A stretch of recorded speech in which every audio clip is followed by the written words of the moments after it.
রাতের শহর। হেডফোন কানে দিয়ে রাস্তা দিয়ে হাঁটছ তুমি। হঠাৎ হোঁচট খেয়ে পড়ে গেলে মাটিতে। তুমি তাড়াহুড়ো করে উঠে দাঁড়ালে। বুকের ভেতর কাঁপনি।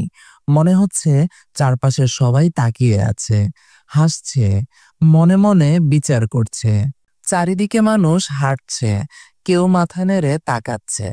তোমার কাছে মনে হলো পুরো পৃথিবী যেন থেমে গেছে তোমার ওই হোঁচটের জন্য। কিন্তু বাস্তবে দেখা গেল আশেপাশের মানুষজন নিজেদের দুনিয়ায় ব্যস্ত। কেউ ফোনে কথা বলছে, কেউ রিক্সার জন্য ডাকছে, কেউ আবার একেবারে খেয়ালই করেনি। তুমি ভেবেছিলে স্পটলাইট অর্থাৎ সবার দৃষ্টি শুধু তোমার দিকে, কিন্তু বাস্তবতা হলো কেউ আসলে তোমাকে এতটা খেয়ালই করছে না। আবার ধরো তুমি একটা বাসে উঠেছ, খুব ভিড়, দাঁড়িয়ে আছো মাঝখানে। হঠাৎ বাস ব্রেক ধরলো, তুমি ভারসাম্য হারিয়ে অন্য কারো সাথে ধাক্কা খেলে। তুমি লজ্জায় লাল হয়ে গেলে। মনে হলো পুরো বাসের যাত্রীরা তোমার দিকে তাকিয়ে আছে, হাসছে, ভাবছে এই লোকটা কত বেখেয়ালি। আরো ভাবছো সবার দৃষ্টি যেন শুধু তোমার উপরেই আটকে গেছে।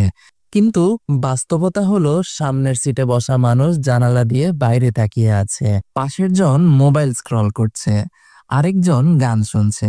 কেউ হয়তো একবার তোমার দিকে তাকিয়ে আবার নিজের কাজে ব্যস্ত হয়ে গেছে।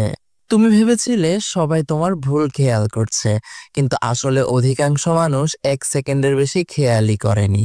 এটাই হলো স্পটলাইট এফেক্ট। এই স্পটলাইট এফেক্টে কম বেশি আমরা অনেকেই আক্রান্ত। ফলে আমরা জীবনের অনেক ক্ষেত্রে পিছিয়ে যাই।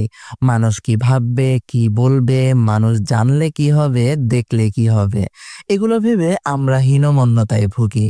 ফলে দেখা যায় আমরা নতুন কিছু করার চেষ্টা করি না, নতুন কোনো পদক্ষেপ গ্রহণ করতে চাই না, কোনো কিছু এক্সপেরিমেন্ট করতে ভয় পাই। কিন্তু বাস্তবতা হচ্ছে মানুষের ভাবায় কিছুই আসে যায় না। মানুষ আপনাকে নিয়ে কিছুই ভাবে না, কিছুই মনে করে না। প্রকৃতপক্ষে তারা সবাই নিজ নিজ জগতেই ব্যস্ত।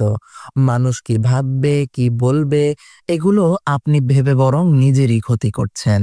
মানুষের কথা ভেবে আমরা যদি নিজেদের সৃজনশীলতা প্রকাশে পিছিয়ে থাকি, তবে তা দিন শেষে নিজেদেরই ক্ষতি। মনে রাখবেন, মানুষ কি ভাববে তা যদি আপনি ভাবেন, তাহলে মানুষের ভাবার কি বাকি থাকলো।